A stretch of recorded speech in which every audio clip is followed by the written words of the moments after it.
There are nights when you sit alone in silence and solitude drapes over you like a heavy curtain.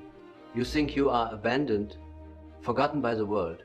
But in truth, it is in that very moment that you are being called to the most significant encounter or the meeting with yourself. Solitude, which you often fear, is not an enemy. It is like a door closing to the outside to open within. When there is no one left to reflect you, you are forced to return to the silent center of your soul, where the self is waiting for you. I see you sitting in a quiet room, and the silence becomes too heavy to bear. The emptiness surrounds you like an invisible wall, making you believe you are forsaken, that no one sees your existence. That feeling is intense, like standing before a bottomless abyss, and you ask, why am I so alone? But let me tell you this, solitude is not just an absence. It is the mirror that the soul places before you, forcing you to look at yourself when there's no one else to reflect you. That mirror can be frightening, for in it you see not only the face you know, but also the darkness, the parts of you long denied. Yet it is here in solitude that the true encounter with yourself begins. Do not rush to flee this quiet room, for it is not a prison. It is the beginning of a journey. What you are experiencing is not punishment, but an invitation. When the entire outside world recedes, your soul is opening a door to a deeper center where the self awaits you, not in noise, but in profound silence. When you sit alone, solitude gradually turns into fear. This fear has no face, but it envelops everything.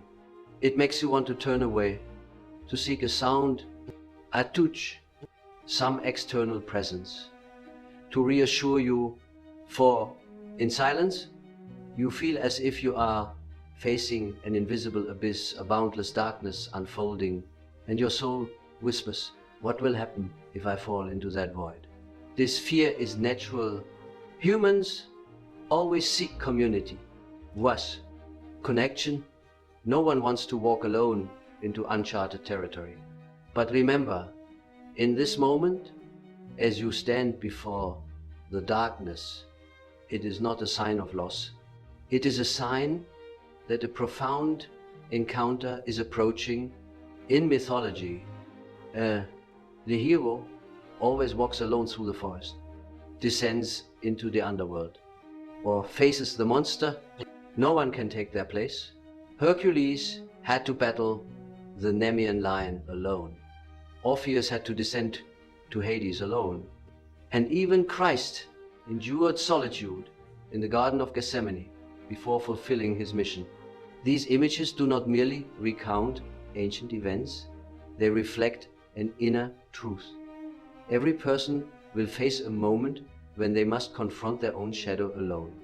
That shadow may appear in many forms: suppressed anger, hidden shame, desires never dared to acknowledge. In everyday life, you can bury them beneath layers of masks, politeness, social roles, false smiles. But in solitude, when there is no one to perform for, all those masks fall away, and what remains is the darkness you have feared. This is why solitude often becomes an overwhelming fear, because it lays bare a truth you cannot avoid. That emptiness is a mirror, and in it you see the parts of yourself you try to forget. It is the faint voice in the silence, the unfamiliar gaze from deep within your soul, asking, do you dare to recognize me as part of you? Instead of turning away, try to pause. Try to sit in that darkness a little longer. Let the fear make your heart tremble, but do not let it make you run. For this fear does not come to destroy you. It comes to guide you. It is like a gatekeeper, frightening but necessary. No one can enter the secret garden of the soul without passing through that darkness. And if you dare to stay, if you dare to look into the abyss, you will notice something strange. The fear begins to change. It is no longer a monster seeking to devour you, but a sign that you are drawing closer to the center. You will see that the abyss is not mere nothingness. It is a space where something new can take form. Jung once said, one does not become enlightened by imagining figures of light, but by making the darkness conscious.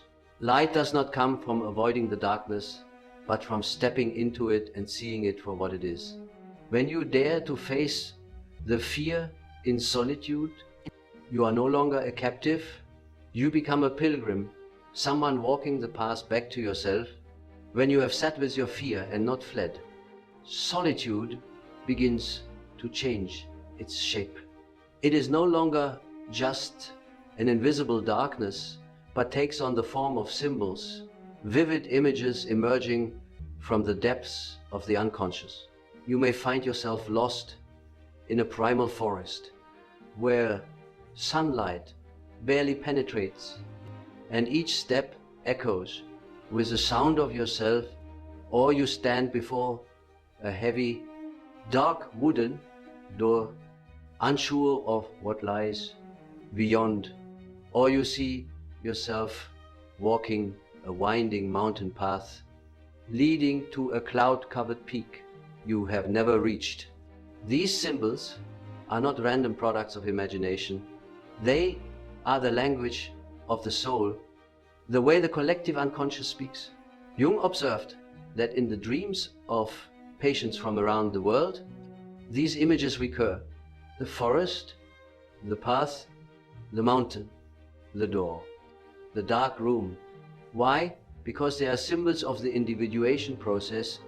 Whenever a person reaches the threshold of transformation, the collective unconscious offers these images to guide them. Consider the forest. The forest is not just a dangerous place filled with wild beasts. It is also a primal space where life begins. Entering the forest means leaving the familiar path where there is light and people, to step into the uncharted territory of your own soul. It symbolizes abandoning habits, outgrown roles, to confront the primal, unknown parts of yourself. Or consider the door. A closed door is both frightening and promising. You do not know what lies beyond. It could lead to deeper darkness, but it could also open to a new, vast space. The door is a symbol of the threshold between your current ego and a deeper layer of consciousness. Crossing this threshold, you will no longer be the same person. And the mountain is both an obstacle and an invitation. At its base, you feel small, powerless, afraid. But its peak promises a different perspective, where your vision transcends narrow limits. The mountain symbolizes striving upward toward the center of the self, where everything is encompassed. All these symbols, forest, door, mountain, point to a truth. Solitude is not just a feeling, it is a realm. When you are alone, you enter a world of symbols, and each symbol is a map to guide you. You are no longer trapped in an invisible feeling, but begin to see its form. And it is through this form that you can move forward. Do not forget that in every culture, from Greek mythology to African tribal initiation rites, from Christian traditions to Eastern Taoism, people must pass through symbols alone. The hero enters the forest to find the monster, and the disciple passes through a narrow gate to meet the divine. The sage climbs the mountain to encounter the Tao. These stories reflect a universal truth. Only in solitude do symbols appear, and only through symbols can the soul move forward. So, when you feel alone, ask, what symbol is appearing to me? Is it the dark forest, a closed door, or a high mountain. Do not rush to dispel them. Look directly. Describe them. Write them down. For in those symbols, the self is sending you a message. When the symbols have appeared, forest, door, mountain, you realize that solitude is not just a psychological state but an initiation rite. Like the hero in mythology, you cannot move forward without facing the challenge. And the first challenge is always the darkness. Darkness is not simply the absence of light. It is the dwelling place of the shadow, the parts of you that are hidden, genuine, or long imprisoned. In everyday life, you can avoid them with work, relationships, the noise of society. But in solitude, there is nothing to distract you from yourself. At this moment, the shadow rises. Demanding to be seen, it may appear as inexplicable anger, old shame, memories you wish to forget. But all of it has one purpose: to force you to recognize that the shadow is also part of you. In Ion, I called the shadow the invisible companion, always trailing behind us. We can turn our backs on it, but it does not vanish. The shadow is the undeveloped part of the personality, holding the vital energies we have suppressed. Thus, the darkness is not an enemy but a gatekeeper. If you dare to look at it, it will open the door for you to continue. But if you deny it, it will keep disturbing you, undermining your efforts to live authentically. Recall ancient stories. Orpheus descended to the underworld for Eurydice. Theseus entered the labyrinth to slay the Minotaur. Even the Buddha faced the demon Mara under the Bodhi tree before enlightenment. These challenges share a structure. The hero leaves the community, enters a dangerous place, confronts a dark force, and only by overcoming it does a new strength emerge. This is not a distant myth, but a metaphor for every individual's journey. And you, in your solitude, are walking that same path. Solitude challenges you not with external wounds, but with inner truths. You must acknowledge that you have anger, envy, desire, weaknesses. You must dare to look in the mirror and see the distorted face beside the familiar one. This is the challenge.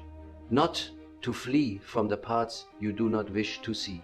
Jung wrote, "No one can become a complete personality without integrating the shadow. But be cautious. Facing the shadow does not mean letting it dominate. Many, when first entering the darkness, either flee in fear or are consumed. They become bitter, aggressive, or self-destructive. That happens when the fragile ego is overwhelmed by the shadow. Thus, this journey requires a delicate balance, neither rejecting nor identifying with it. You must learn to listen to the shadow, dialogue with it, let it reveal what consciousness has forgotten. But you must also keep the lamp of consciousness lit to avoid losing your way. Solitude in this phase is like a night forest. You hear rustling sounds, distant growls, see dark shapes moving around you. Your heart tightens, you want to run, but if you dare to continue, you will find that those specters gradually become familiar forms: childhood pain, old reproaches, unacknowledged desires. When you name them, they cease to be monsters and become part of your history. And only when you bring them into consciousness are you truly free. This is the deeper meaning of the challenge. It is not meant to destroy you, but to pave the way for growth. As alchemy teaches, before gold appears, there must be nigredo, the darkness. The dissolution, solitude, is the same. It pulls you into darkness to taste disintegration, to let The old die. But do not fear, for in the death of the old form, a new life prepares to be born. When you have bravely walked through the dark forest, through the challenge of the shadow, something strange begins to happen. In the dense silence, you suddenly notice something fragile yet clear. It is small, like a spark in the winter night, but it is there, still persistent, indestructible, and you realize this is not the fragile ego, not fear, nor the social mask. This is the self, the true self, the deep center of your entire soul. The self does not come with fanfare. It does not knock like a king. It appears quietly. In the moment you think you are collapsing, for the self lies beyond the control of consciousness, it is like a seed buried in the earth. Only when darkness and dissolution are complete does new life sprout. When your ego feels exhausted, when you let go of the illusion of controlling everything, the self shines forth like a flame from the center. Recall alchemy, where the sages said that one must pass through nigredo, or the dark phase of dissolution, to reach albedo, the pure light. Likewise, in the darkness of solitude, the self emerges not as an easy reward, but as the inevitable result of letting go. You cannot force the self, you can only open your heart to let it appear when everything else has fallen away. The symbol of the self appears everywhere. In mythology and religion, it is the pearl in the oyster, the philosopher's stone, the holy cross, the mandala circle. All point to one reality. There is an inviolable center that contains the whole, both light and darkness, consciousness and unconscious. And when you feel a spark flare up in your solitude, that is the encounter with that center. You may see it in dreams, a candle burning in a dark room, a small stream flowing from a mountain crevice, or a circle of light surrounding your body. These images are not fiction. They are the language of the self, the soul, saying, I am still here. I have never left you. Oh, but be wary. The self is not cheap comfort. It does not come to instantly dispel pain. On the contrary, its light sometimes makes you realize the smallness of the ego standing before the self. You may feel both uplifted and challenged. For that light is not only warm, it demands, are you ready to change? Are you ready to let go of the narrow ego to become whole? This is the difference between true light and illusion. The illusory light of societal promises. Superficial success makes you forget solitude but does not heal it. The light of the self is different. It forces you to face the truth that you must die as the old ego to be reborn in wholeness. This is spiritual rebirth, the turning point of individuation. In Christianity, we see Christ dying on the cross, descending into the darkness of hell, and only then rising in light. In Taoism, we see the concept of yin and yang, opposites, reconciled in the Tai Chi. The circle of wholeness in Buddhism, the Buddha endured a long night facing Mara before awakening in the dawn's light. All these images point to the same truth. The light of the self appears only after you have passed through darkness. You may ask, how do I know I have met the self? The answer lies not in reason but in experience. You will feel a strange stillness, even amid an inner storm.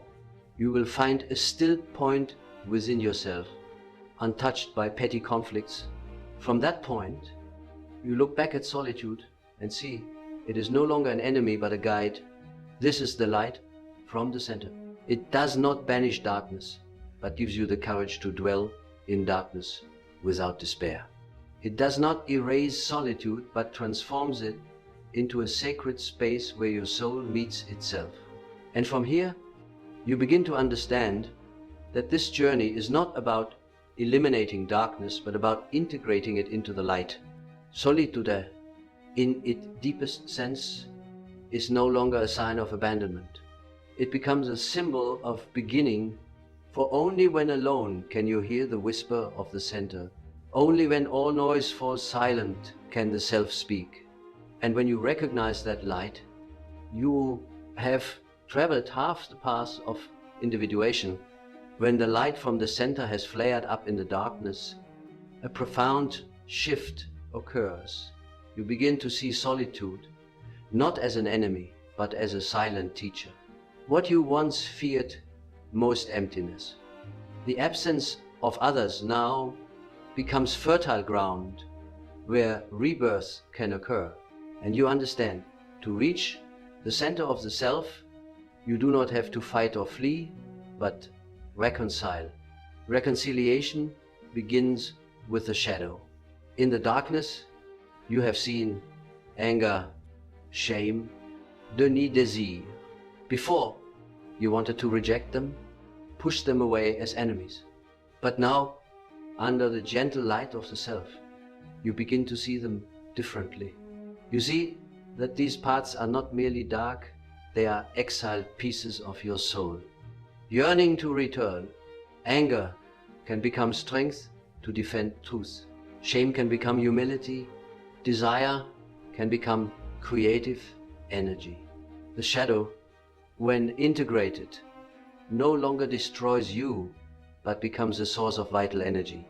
This is a difficult but pivotal step.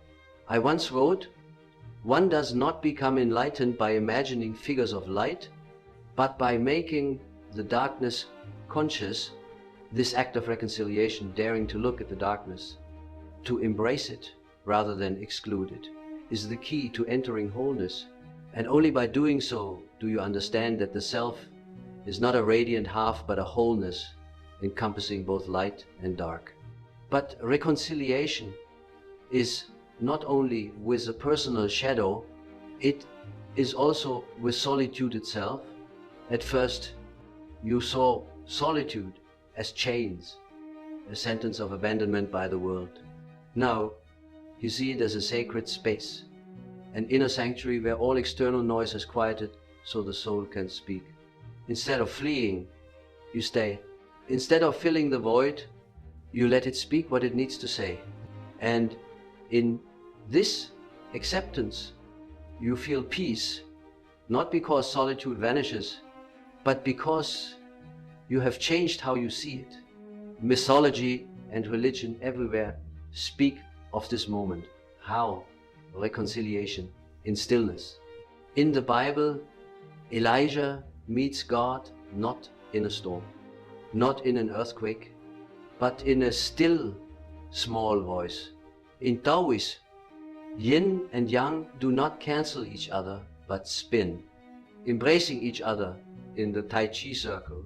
In alchemy, after nigredo, darkness, and albedo, pure white, comes rubedo, the red of unification. Where opposites are reconciled in a sacred marriage, conjunctio oppositorum, all these images reflect a truth only by accepting both poles, light and dark, solitude and connection. Do you enter wholeness? Imagine you're sitting in the empty room, but this time it feels different. Before, the darkness made you tremble. Now, it is like an embracing arm, a gentle silence. Before, the absence of others left you empty. Now, you feel a strange presence, not from outside, but within the self. And you begin to understand that you were never truly alone. You only needed to let go of old illusions to see that presence. Reconciliation is also accepting that this journey has no quick conclusion. You will feel solitude again, face darkness again. But instead of seeing it as failure, you understand it is the natural rhythm of the soul, contracting and expanding, night and day, yin and yang. Solitude may return, but you no longer fear it, for You know, it is a door. Each time solitude appears, it is an invitation to return to the center. In this process, something miraculous happens. You begin to feel unity, no longer a war between light and dark, no longer a divide between ego and self. Instead, you feel yourself as a whole circle, a living mandala. This is the ultimate symbol of self. I have studied the mandala, a symmetrical circle or square appearing in the dreams and art of patience. The mandala is the image of reconciliation, where all opposites are gathered in a single center, and now you are that mandala. From here, you realize a profound truth. Solitude is not a sign of abandonment, but the path to wholeness. When you reconcile with darkness, accept solitude, and see the self shining from the center, you are no longer a victim. You become a pilgrim who has found the temple within their own soul. And that temple no one can destroy.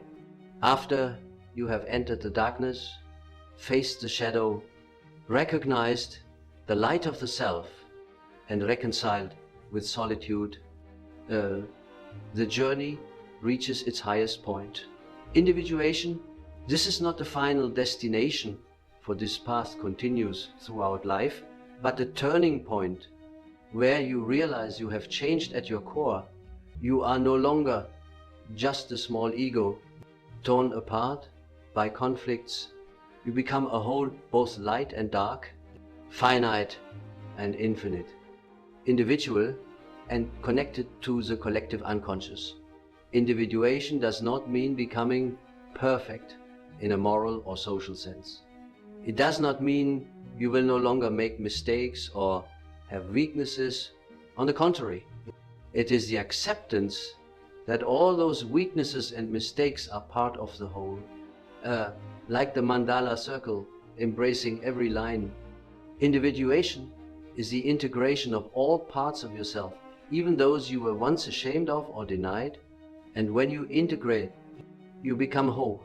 In Ion, I wrote that the self is like an invisible yet all-encompassing center, where all opposites are reconciled. This is the conjunctio oppositorum, the union of opposites. It is when light does not eliminate darkness, but illuminates it. When darkness does not swallow light, but serves as its backdrop. In the state of individuation, you no longer need to avoid or flee any part of yourself. You stand at the center, and from that center, you can embrace all. Imagine once more, you sit in the quiet room. Before, it was a prison. Now, it is a temple. Before, the darkness frightened you. Now, it is the foundation for the light within you to shine. Before, you begged for external presence to fill the void. Now, you feel an inner presence, steadfast and unchanging. You have returned to the self, and from there, you no longer experience solitude in the same way. Solitude is no longer absence, but a sufficient stillness. In mythology, this is the moment the hero finds the treasure after a grueling journey. Orpheus descended to the underworld, Perseus slew Medusa, Hercules completed his 12 labors. But the true treasure is not external victory, but inner transformation. The hero returns not with empty hands, but with a matured soul, with a new awareness of themselves. You are the same. Solitude, once a challenge, is now a testament to the journey you have traveled. And from here, an inevitable consequence emerges. You change how you exist in the world. Before, you lived primarily through the persona, the social mask. You feared rejection, feared not being recognized, feared not belonging. Now, having walked this path, you no longer need the mask. You can appear in the world as yourself, not because you are fearless, but because you have learned to let fear be part of you. You become free, no longer dependent on the gaze of others, but individuation does not isolate you from community. On the contrary, it enables deeper connection, for only when you accept yourself can you truly accept others. When you have reconciled with your own shadow, you are no longer threatened by the shadows of others. When you have recognized the light of the self within you, you easily see it in those around you. And so, from a journey that began in solitude, you return to life, but in a new form, deeper, more authentic, more human. It must be emphasized, individuation is not a measurable or displayable achievement. It is a living process, unfolding continuously, sometimes quietly, sometimes intensely. You will return to solitude, feel emptiness again, face challenges again. But this time, you know, it is not the end, but part of the cycle. Like day and night alternating, like the seasons cycling, your soul has its own rhythm, and each return to solitude takes you deeper into the journey of individuation. Everything you have experienced, fear, darkness, light, reconciliation has led you here. Wholeness, this is the gift solitude offers. If you dare to walk the full journey, you no longer feel divided, but one with the whole. And standing at this point, you understand that individuation is not just for you. It is part of a larger process, the evolution of humanity. For every individual who finds the self within, humanity moves closer to collective maturity. This is the secret of solitude. It does not destroy you, but strips away illusions to bring you back to the center. It is the storm that clears the sky, the night that prepares for dawn, and in that dawn, you see, you are no longer just a small ego, but the whole living through you. This is individuation, the only path to becoming yourself and at the same time becoming part of the cosmos.